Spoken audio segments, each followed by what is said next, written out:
If Canva could talk to you, I feel like it would have a couple of things to say to you about the way that you use it. Maybe like, oh, great, another blank design. Untitled 45 now, are we? Or no worries, I'll just store this 8th version of your logo in this other random different document instead of in the proper spot where it's meant to be. You can almost hear Canva sighing to us. Of course, it's not really real, but you can imagine. The truth is, the way we use Canva has a lot to say about how our business runs, the systems that we have, our confidence, our level of clarity. So in this episode, I want to give you a couple of little tips around what Canva might be trying to say to you and things that you should be doing instead, because it's not just about having this random program we sometimes touch in our business. This is an important business tool we need to prioritize, and it's probably saying a lot to us about our business as a whole, and we can totally streamline this to make sure we're not only using it well, but we're enjoying using it and it's actually going to grow our business through that process.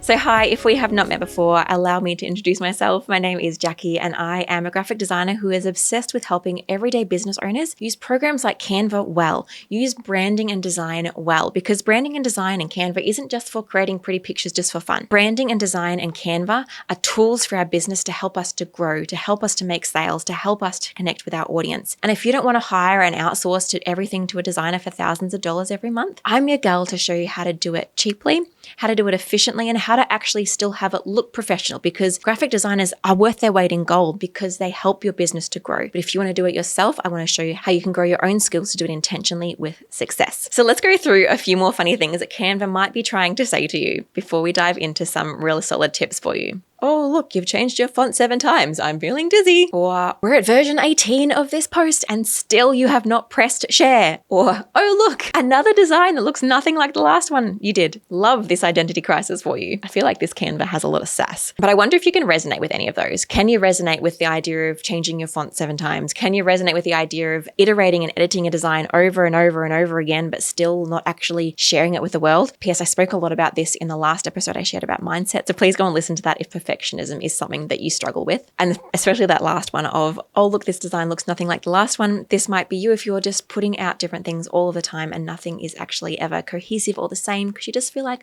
I'll tweak this or it can't be too boring. It's not the answer. So what is Canva really saying underneath all of that? It's actually showing you where your design systems and maybe your brand direction has gone off track. So let's look at 3 points that I see as common things that business owners are messing up inside Canva that is going to show you a deeper problem that you might have in your business that you'll want to work on addressing quite soon. Number 1 of what Canva might actually be trying to tell you is if your files are chaos. Canva is actually trying to say to you, you need structure.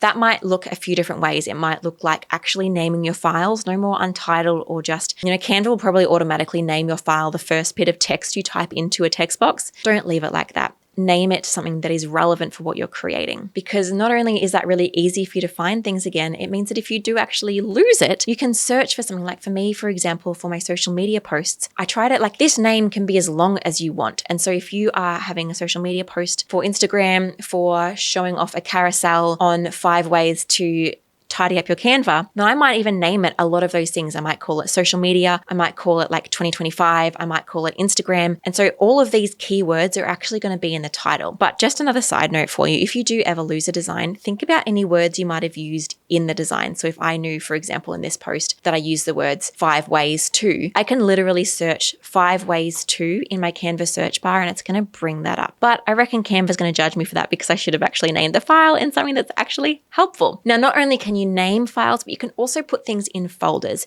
You can put almost anything into a folder. You can put designs into a folder. So say, for example, you might have all of your different social media designs in one particular folder, or you might have all your social media designs for 2025 in one folder, or Q1 of 2025 in one folder. For me, for example, though, I prefer to have all of my designs in one actual file. So I might have 2025 March, and then all of March's social media posts for 2025 are all in one Canva document. So I can just scroll through them rather than having them in a folder. But depends how your mind works, really. You can have them in a folder and that's totally okay. You might also use folders to store designs of like all of my freebie designs or all of my presentation slide designs or all of my client X designs. And you can put all of them into one kind of folder. The other thing you might like to do is put maybe templates into folders. If you've downloaded templates from myself or someone else, you might want to add them all to a folder so you can go and find them and use them whenever you actually need them rather than buying these templates and then never actually using them. Yes, I see you. And you can also use folders for photos, for Canva elements, for a ton of different things. So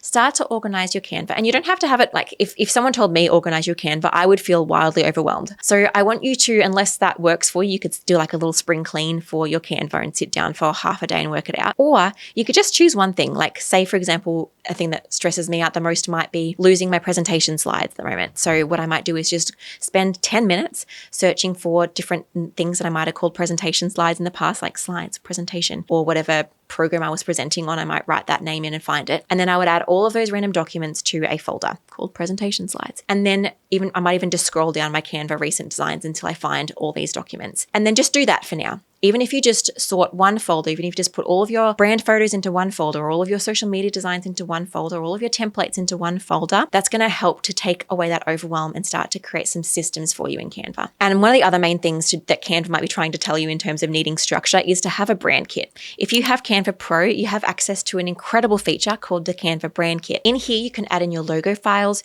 your brand colors, your brand fonts, your brand photos, your brand elements, your brand voice. So many different parts of your business can all be accessible inside this brand kit. When you have it finally loaded into your brand kit, which I actually promise doesn't take you that long once you sit down to do it, then it's going to mean that every time you need your logo or every time you need your font while you're inside a design, all you have to do is open up your brand kit and it's there instantly. You don't have to try to find the folder you saved it on or re-upload it for the 5th time because you don't know where it went. Just have it all in that folder. And I know for me, I really push back on doing this sort of thing because when I'm inside a design working, I'm already in the flow. I don't want to stop and update my brand kit. So if that's you, don't do that. Just stop after you listen to this podcast episode or pop a reminder in your task list right now to just sit down for 10 minutes and add things to your brand kit. Even if it's not fully finished yet, get a start on it and it will start to take away that overwhelm for you. All right, the second thing that Canva might be trying to tell you is if your colors are inconsistent. Canva might be trying to tell you that you are not confident in your visual identity yet. Now, this might be, you can swap out the word colors here for inconsistent fonts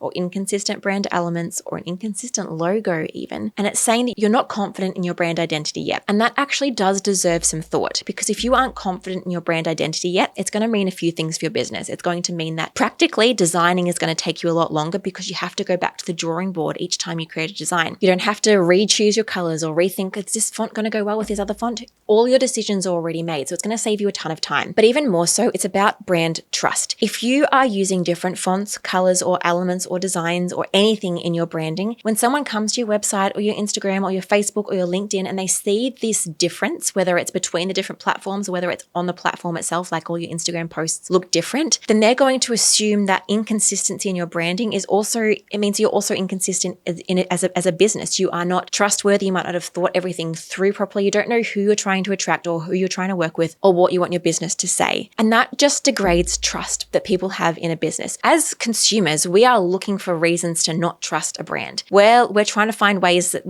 we're looking for safety. We're looking for a business that feels safe, that feels considered, that feels like something that we can trust on and rely on. And if your branding is all over the place, it's giving people one more reason to say, this doesn't make sense to me. This doesn't feel consistent. I don't understand what's happening here. And they may not think these things logically, but if they go to your website and then they go to your Instagram page and they look really different, they're going to be second guessing if they've clicked on the right place. They're going to be second guessing the kind of person you might work with because ideally your colors and your fonts and your style is speaking to your ideal customer. And if they look different everywhere, they're going to be like, am I the ideal customer because this is feeling really different? And so if your colors or your fonts or your designs are feeling inconsistent on Canva, that's a signal. That should be a warning bell for you. There is a deeper branding issue at play right now. It's not Canva. It's not a Canva problem. Canva's trying to solve the solution for you by giving you a brand kit and by getting you to make consistent designs. But if you're not actually putting in consistent designs, consistent colors, consistent fonts, you're going to be getting more confused. Your audience is going to be getting confused. You're going to be wasting time and your branding is going to lose a little bit of trust in that process. I actually have something I want to read out to you now that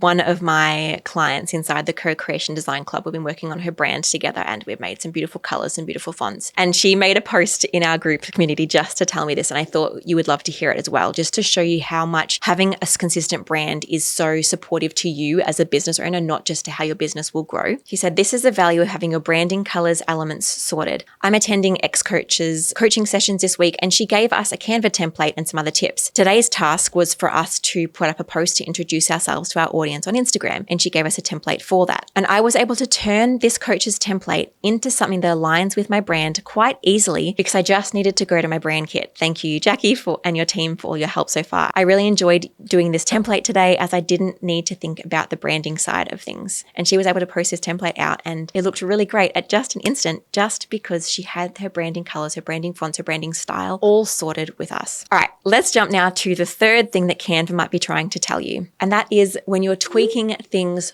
forever. This is harking back to what I mentioned in last podcast about perfectionism, but in essence, Canva is saying done is better than perfect, my friend. Because if you are tweaking your post for the 18th time, I want you to think through, like, design is important, but if you are constantly tweaking a design to make it marginally better, I can guarantee that the 5 hours you're spending over here is actually 5 hours you should have been spending maybe over here, maybe actually writing a really good caption, or contacting that warm lead that emailed you a while ago that you forgot to follow up, or putting some time into putting out a Facebook ad. It's really great to invest in design, and obviously I believe in that, but there becomes a point where you are actually procrastinating other parts of your business using design as an excuse. And so Canva might be saying to you, please stop just tweaking that pixel. Please stop just tweaking that color one little bit. When you learn from me, you probably are going to learn the ways of doing these things quicker and better and know why a graphic isn't working if it's not feeling like it's working. And obviously, if you're in my DIY Design Biz group, if you're finding you've got a graphic that's not working, post it into the group and I can help you with that. But in essence, done is better than perfect. You are going to get more traction for your business. And I said this last week too, you're going to get more traction for your business if you post that slightly incorrect Instagram post or that slightly not perfectly designed Instagram post than if you wait for days or weeks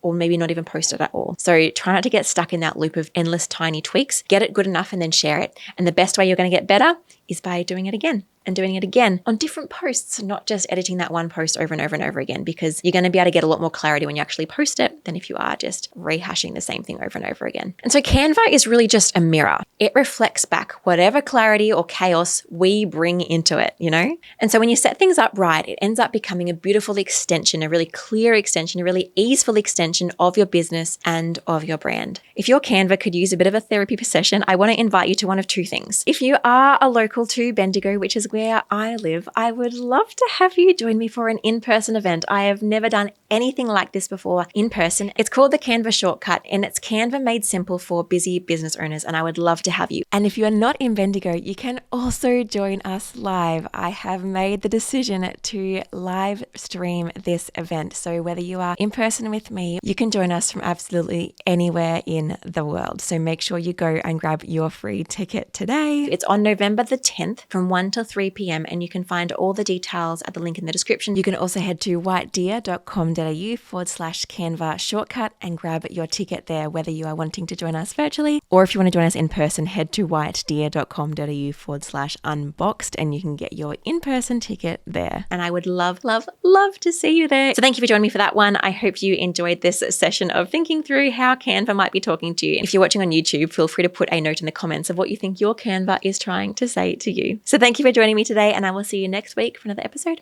Bye.